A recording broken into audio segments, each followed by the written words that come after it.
It's the Binge Bum Podcast. Whoa, it's time to talk about our favorite shows from all the streaming networks all across the globe, from Netflix to Hulu to Disney Plus and HBO. Get ready for fun and lots of show reviews. It's Binge Bum coming to you. Oh, it's finally here. Wow. It's the premiere episode of the Binge Bum Podcast. I'm excited. Yeah? Yeah. So if you don't know who we are, I'm Dale. I'm Scott. Hey, you get one, you get both. We don't go too far without each other. That's right. We come as a pair. Right?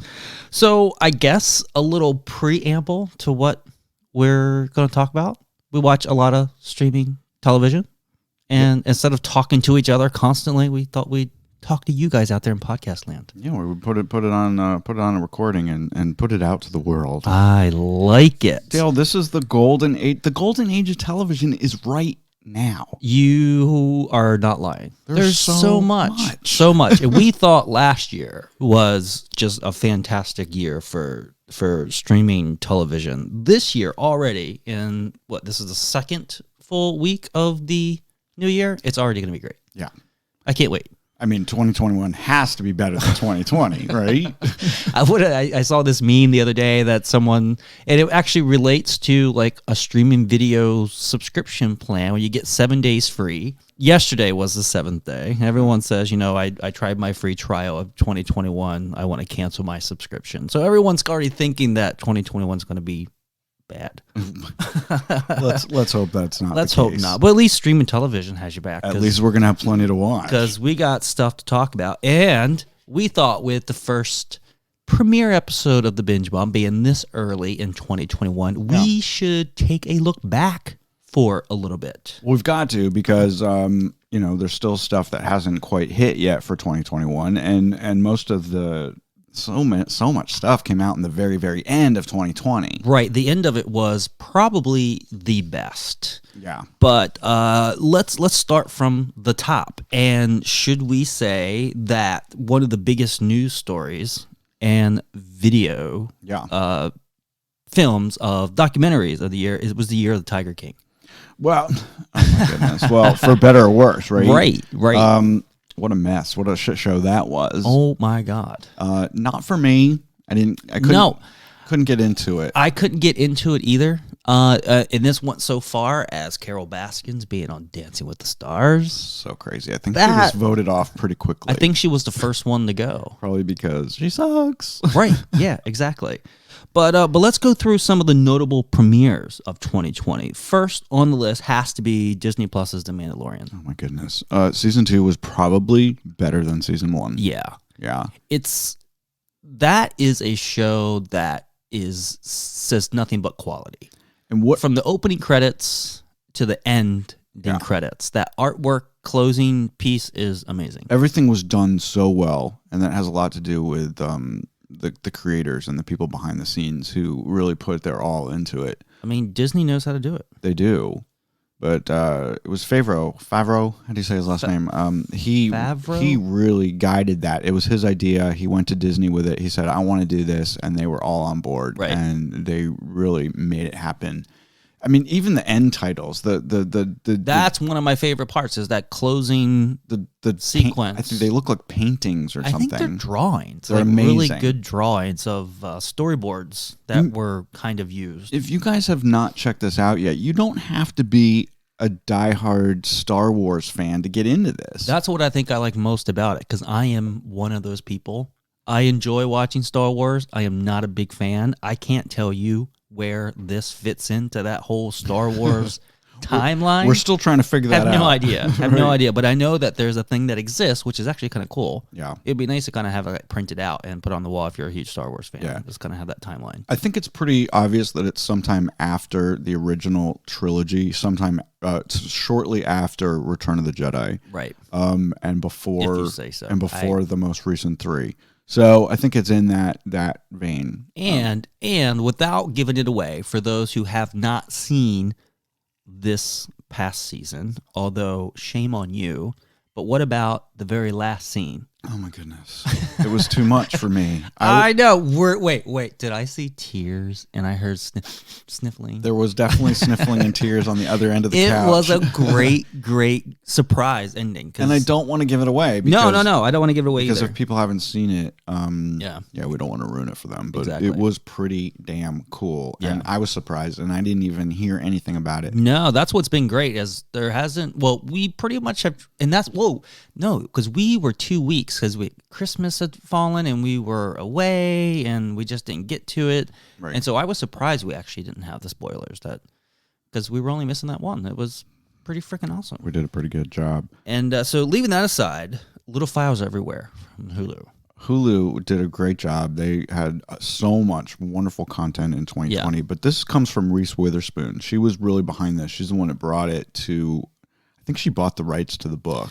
Yeah, and supposedly she has a pretty big slate for 2021. The girl works constantly. Between Hulu and Apple TV. She's got a lot going on. Yeah, because she's one of the stars of the morning show on Apple TV, which was great. It came out in 2019. Yes. And we're not going to see any more of that till this year, 2021. I still have my eyes peeled for any sort of premiere news for season 2 because I know it's coming. Well, we know they're back on the set. Right. Making new episodes. Right. So that we do know. But Little Fires Everywhere was awesome. Kerry Washington was the second lead in that. Yeah. She was amazing. Like, we've never seen her before. It's a slow burner. There's a lot going on in there. It all happens at the end. Yeah. It was really good. Yeah. But it kept you interested even before the ending. Yeah. But everything was cool at the end. I loved it a lot. It was nice. And speaking of Apple TV Plus, Defending Jacob has to be up there. This is one that ended that I assume will not have a second season. No, I believe it is coming back. You think? I think there is going to be more. Because they left it where they didn't need one. Right. I mean, it kind of left a hole, but not a big hole. You kind of make your own mind up as to what you. So this is basically a story, right? Well, what is the real truth? Right. This is basically a story of how far parents will go for their children. Right. And Jacob is the child, and they're defending him because he supposedly, maybe or maybe not, did something very horrible to a classmate. And speaking of that, this is like a genre that I like. I like these courtroom things and kind of seeing where you're going. And we're not going to talk about this because the Binge Bum is all about streaming networks. But it's Your Honor, which is on Showtime, is very much in the same sort of boat. Yeah, it's a father who will do almost anything. We're only into the first episode of this one, but man, was the first episode it was good. Crazy. I didn't know if I could make it through after the first couple scenes, but it was I can see where it's going. It was heavy in the first 5 minutes. And this is the guy from one of your Breaking Bad. Breaking Bad. What's his name? Uh-oh. Here we go again. I wasn't planning on talking about this. Bryan Cranston. Bryan Cranston. There you go. You saved yourself at the last second. Yes. Also, another thing we loved this year was HBO Max's The Flight Attendant. This one had me worried in the beginning. Yeah. I didn't know if I would like to going back and forth from the past, which is kind of just this thing in her head that's not really happening. I thought that would kill it for me. Right. But it did eventually work. I loved it. This is Kaylee Cuoco. Yes. Who was Penny for so many years on The Big Bang Theory. This is her first outing. She was also executive producer. I think she bought the rights to this book too. Yeah, I will say that you know how you see a character like that for such a long time that you can't see that person outside of as Penny, someone else, right? But this worked. This worked very well. She pulled it off. This was great. And it's fast. The pace is fast. It's high adrenaline. I love all the characters in it. Yeah, they're all great. It was done very, very well. Yeah. And there is going to be a second season of that. Yes. So, and if you guys don't have HBO Max, pluck down a few dollars for it because HBO has some of the best stuff going. Plus, you can watch all their back categories. Exactly. And coming up, we'll make a better argument as to why. If you haven't already heard the news, we'll make a better argument as why you should be spending money on an HBO Max subscription. Absolutely. Can I bring up a few more things? There were a few more movies that were out this year that I really think people I know I didn't get them all. That's why I put and more. The King of Staten Island was absolutely amazing. We loved that movie. Palm Springs Yes. which was so funny. It's kind of a dark comedy. Yeah. And also another one I really like was CBS All Access Star Trek Picard, because Picard is that actor is one of my favorites. He came back. He did justice to the character, and I thought it was just a wonderful Star Trek series. It was. Now, I am not a Star Trek fan. You don't have to be. Could care less. I just hate it. It doesn't seem as involved as the Star Wars franchise, but this was nice to see. It was a fun series. And one more, Netflix season 2 of Dead to Me, which I thought was great. Yes. It was almost as good as the first one was certainly the best, but they're going to do one more. There's going to be a third season, so that'll kind of wrap it up. This almost kind of seemed like that they put the show out and didn't have faith in it at all because it ended with season 2. You mean? It was season 1 because season 2 wasn't as great. It felt like they had to make some hard decisions to make the story fit. Yeah, like the twin brother thing. I would have. That's a major spoiler right there. Well, come on, this has been out for a while now. Right, that's true. But I had wished that he had just not been in the second season. Yeah, James Marsden, because he did come back as his twin brother in season 2. Right, and it was hard to follow almost. Right, because it was. But anyway, I still watched it. I still liked it. It was good. Dale just ruined that for several people. Thanks, Dale. Right. Why don't we move on? Yeah, moving on. Let's give some of the headlines of 2020. Remember this. This happened not that long ago. Peanuts fans angry at Apple TV Plus for pulling it from, is it cable television or just network television? No, it was always on like CBS for years and years and years, all the Peanuts holiday specials. Yeah. It even got to a point that there was so much backlash that Apple agreed with PBS to show it for a very limited time. And not only on PBS, they actually allowed non-subscribers to Apple TV Plus to have 1 or 2 days for each special. Free to be able to watch it. Like for the Thanksgiving special and the Christmas special. Yeah, absolutely. Exactly. So we'll see what happens this year. Yeah, but Apple bought the rights to the Peanuts characters and their specials, so they get to decide. Exactly. I think it was nice of them to let the common people who don't have streaming services watch. No, I agree. No, beloved specials. I thought it was fair, and we'll see if this. I guarantee you this is going to come up again. What about the biggest news of the year? The biggest news of the year also happened towards the end of the year. HBO. And this was a thing that didn't give a lot of lead time. It kind of like happened like 2 weeks before that it actually aired. Warner Brothers announced Wonder Woman 1984 is coming to HBO Max on Christmas Day. That was huge news. And it was announced only like 2 weeks maybe before it actually aired. Yeah, so they put it out in theaters. It was in theaters across the country, but it was also available to HBO Max customers on the same day, on Christmas Day. Exactly, yeah. And we'll have more about that coming up in our next segment, because there's also some big news about Wonder Woman. Yeah, we're going to talk more about. Yeah. Netflix's Cuties. Oh, good. Well, this is a tough one. It's a tough one. And it only lasted for maybe a couple of weeks, the whole uproar. Yeah. If anyone doesn't know, it was a controversy that led to cancel Netflix. A lot of people did cancel Netflix. Opponents labeled the film as pornography and accused Netflix of promoting pedophilia and all this stuff.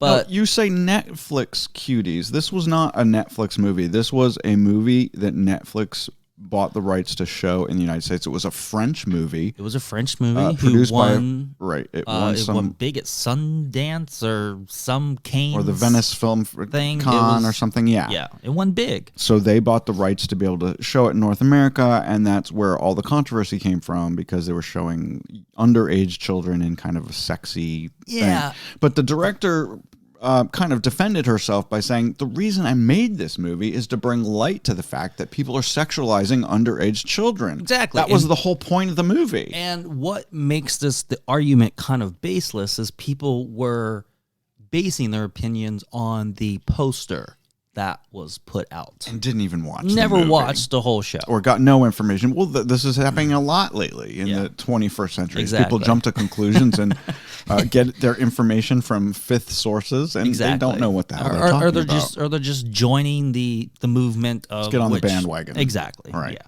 But maybe one of the biggest is Disney Plus's Investors Day. They went a little crazy. This was crazy. So... a few things that came out of that is they're raising the subscription cost by $1 in March. For Disney Plus. But the big news is that in 2021, they are going to release 10 new Star Wars series. I don't think they're all coming out this year. I think they've announced them. Some of them will be coming out in 22 and 23. Oh, but okay, they announced them. They all. announced them. Some of them are coming this year. Yeah, and they include a droid story, Obi-Wan Kenobi, and 8 more. There's a bunch. There's a whole bunch of them. Yeah. They also announced 10 Marvel series. Crazy. I Am Groot, Loki, She-Hulk, and a few more from those. And this is the big one: 30 live action series and features from Disney and Pixar. Yeah. Those details are hard to find, unlike the Star Wars and the Marvel, as far as what they're going to be. Exactly, yeah. They're going to be trickling out. They're going to be trickling out. So I got my Google alert set on that too to figure out what's coming up. Well, let me tell you what I'm really excited about. The one thing here on our script that I'm really excited about is the Obi-Wan Kenobi series that they're putting together. Yeah, because this is returning Hayden Christensen, who played Darth Vader in the prequel series. He's been away from the industry for a long, since his last role in Star Wars. I think so. And then Ewan McGregor is also coming back as the title character, as Obi-Wan. So they'll be back together. They were together in the first trilogy. They were? The prequel series that came out after Return of the Jedi. Exactly. Yeah. So he was in 2 and 3, right? He was in 2 and 3 because in number 1 he was a kid. Yeah, right. It was played by that kid. Yeah. Yeah. So this is going to be very interesting to see where they go with that, what it's going to be about. There are very limited details of what the series is going to be about, but I'm excited about it. Yeah, I can't wait to find out more. I got my fingers on the Disney Press website and just waiting for them to trickle out and stuff. Dale, I'm sure we're going to be talking a lot more about these series as information becomes available right here on the Binge Bum Podcast. Of course. All right.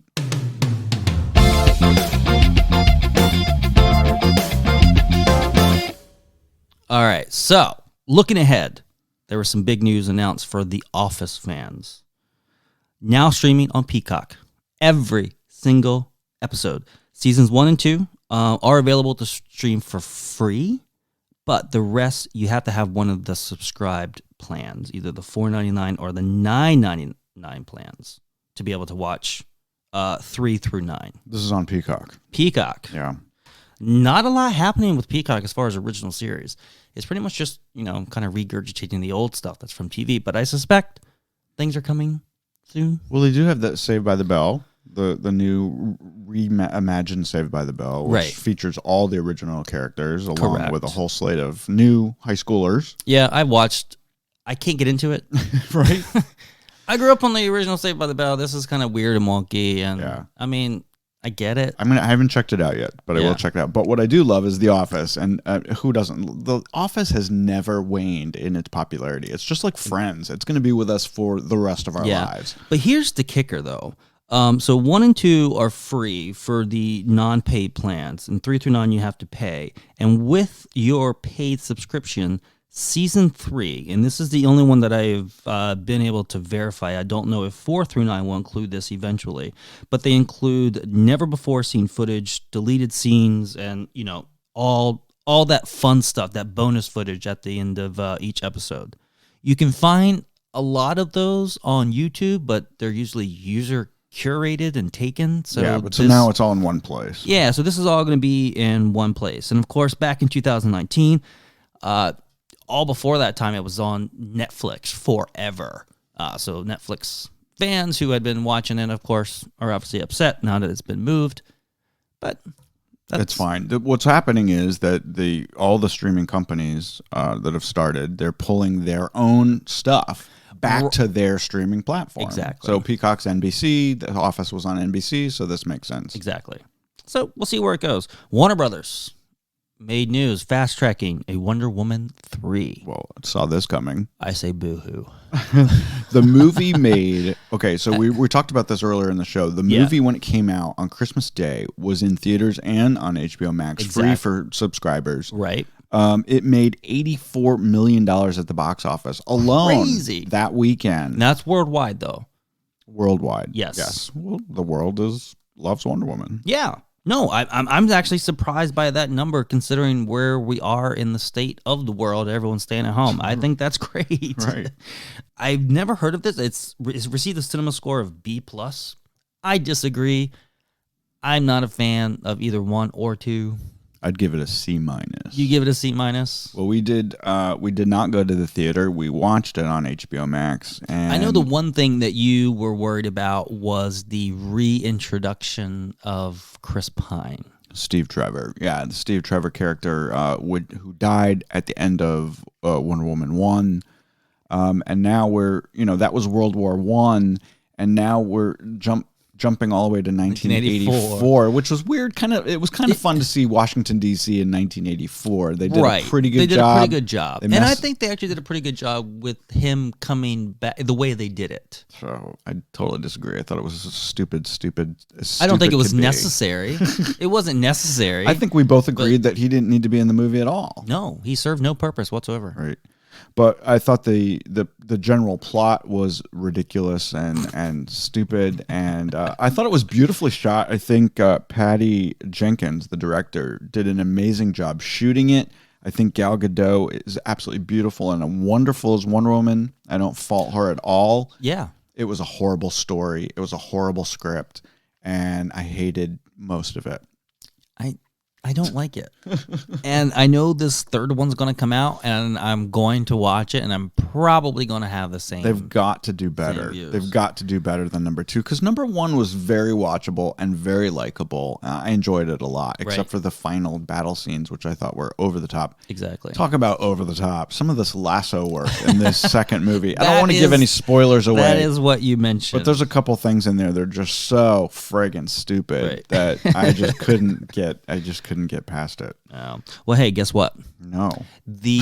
I will not. Monday, the 109th streaming service launched.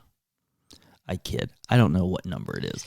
Discovery Plus. There are a lot. Yes. Discovery Plus launched this week. It launched on Monday.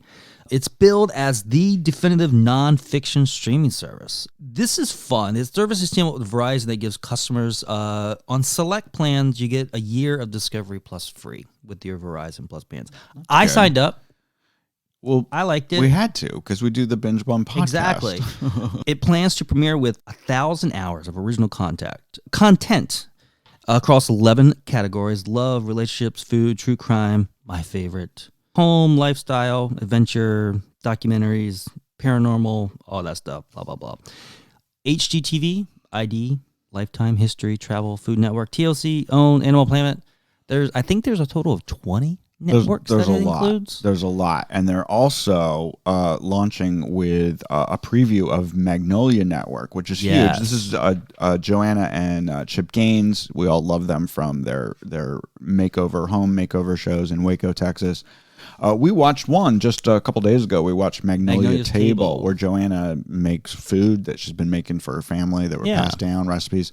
Actually, I found it very enjoyable, and I enjoyed it. Actually want to make some of the stuff she made. Yeah. So excited about that. No, listen, I'm excited about this. We tend to turn on HGTV a lot in this house, or the Food Network, when we're bored or we're doing other things, and we just want some entertainment in the background. And then we get sucked into a whole show. Right.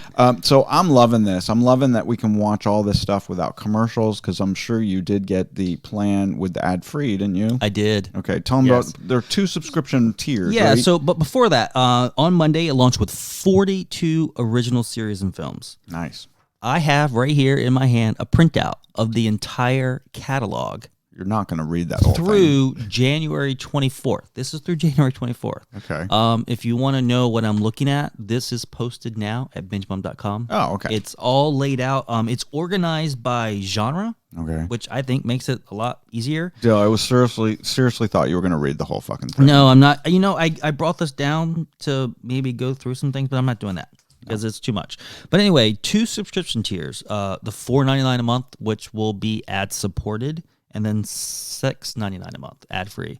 I don't think that's a horrible price. $6.99 for like literally. I think it's 19 networks. You got 42 original at launch, and their commercials have been advertising over 55,000 hours of content. So for $6.99 a month, what the hell? So just to get a taste, we watched Magnolia's Table, loved it. If anyone is a true crime fan, this includes ID. I watch it a lot. Lieutenant Joe Kenda is back. If anyone who is an ID fan knows who I'm talking about, I watched the first episode of his show. I'm digging it.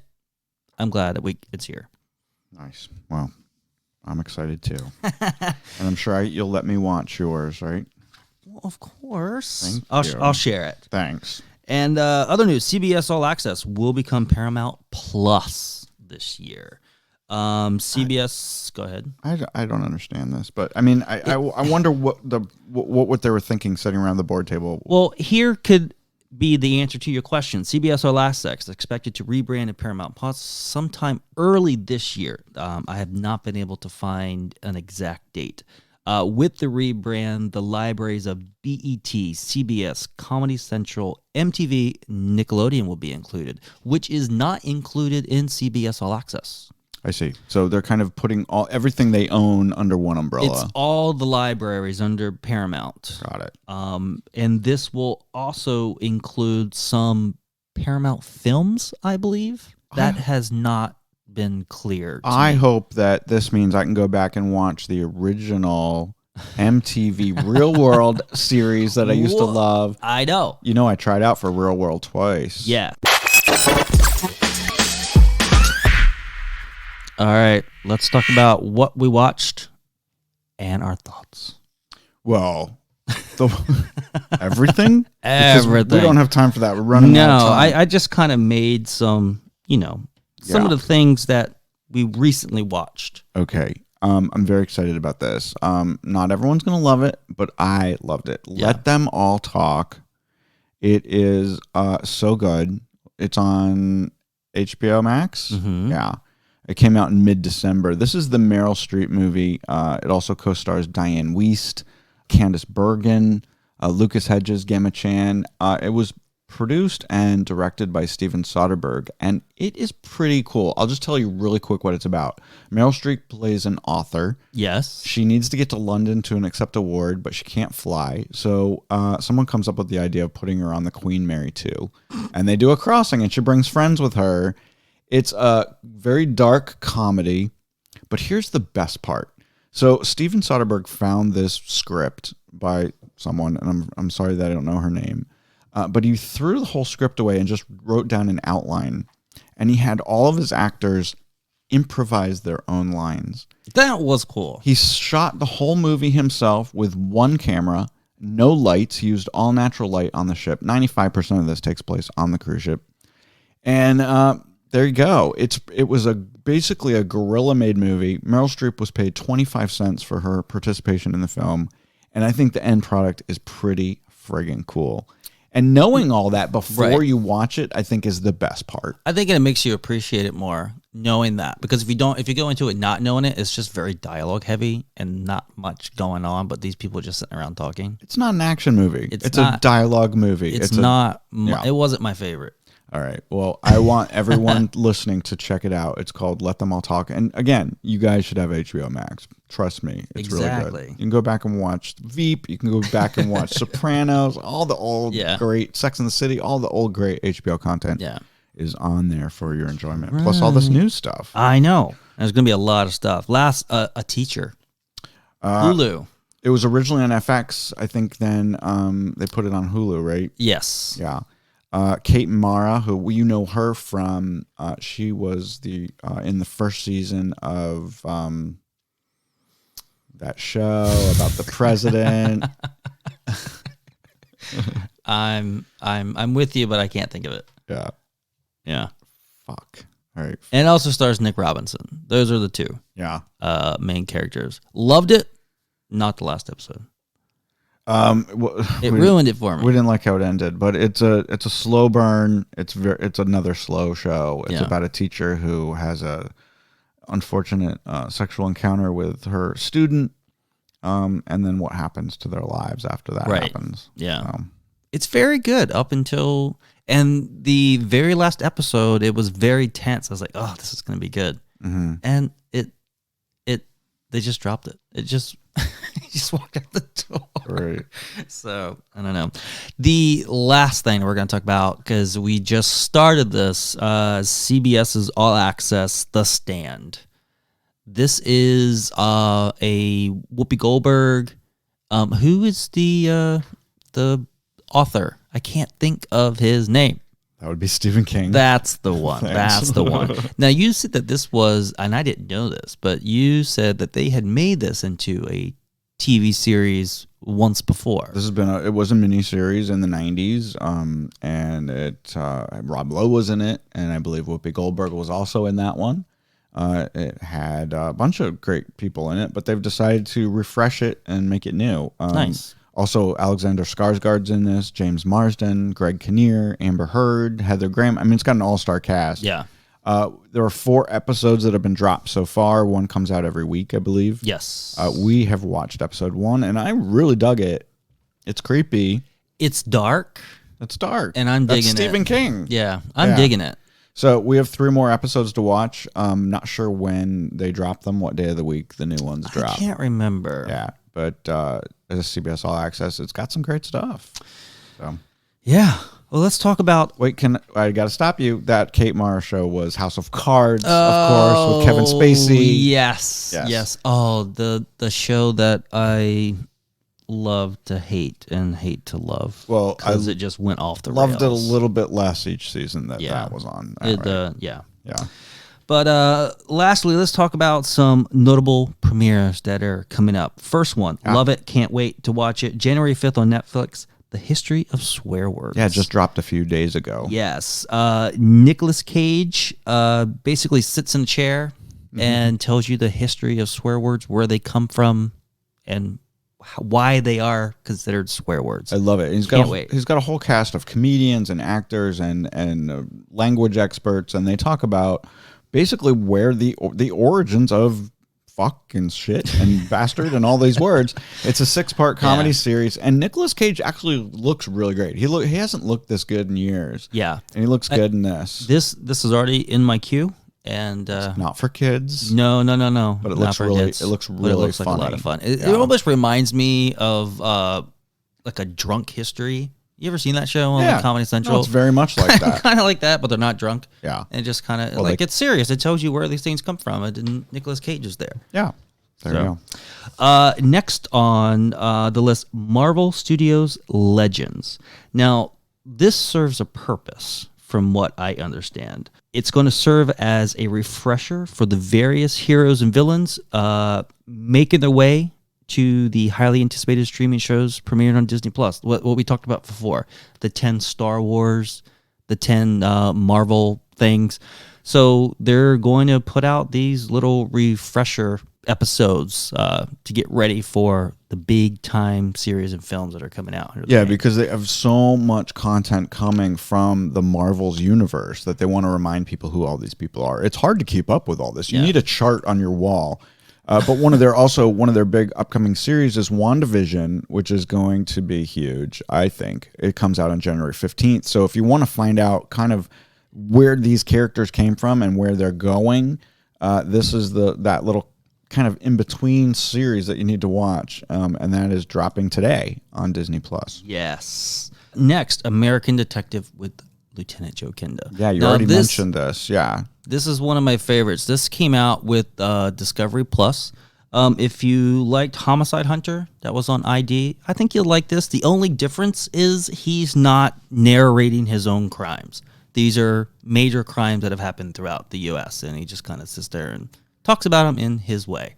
I like it. So in the past, he would basically only be involved in stuff that he actually cases that he worked on. Because you said his own crimes. I'm like, wow, this guy's done a lot of crime. No. the ones that he had solved, the ones that were in Colorado Springs, Colorado. Also, watching the premiere, and this one dropped January 4th, so just 4 days ago. Maybe a higher budget for this. It looks a little better than the ones on the ID channel. It looks very nice. Like I watched the first one and just the backdrops, and it's dark and it looks nice, and it should be dark because they're talking about crimes, and the recreations are really cool. Yeah, they put a lot of effort and money into them, it seems.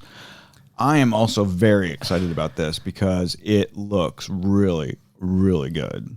This is Coyote on CBS All Access, which dropped. The first episode dropped yesterday, and this is Michael Chiklis, who we haven't seen for a while. Not in a long time. Excited to see him. Yeah, he's playing a character who was a border agent for 32 years. Now he's being forced to do something kind of sinister.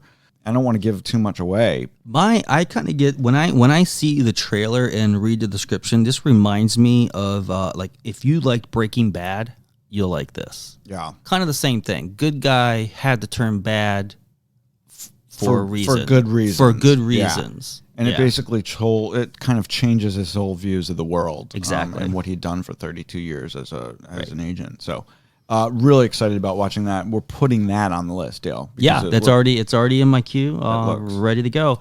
And finally, Dickinson Season 2 drops today. Yeah. You don't need me to explain this. Dickinson is big. I believe it's already been shopped for a season 3 coming up.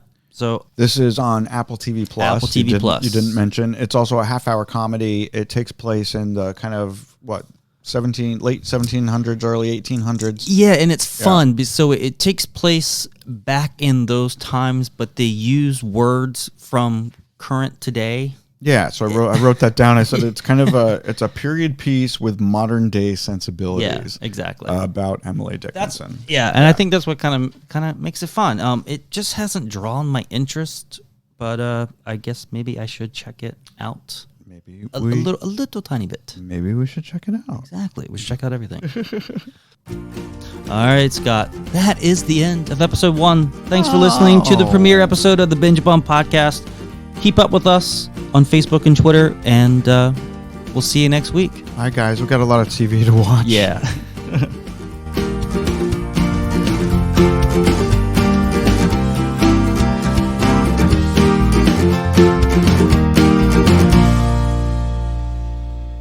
Thanks for listening to this episode of the Binge Bum Podcast. For more about what you just heard, locate the show notes at bingebum.com.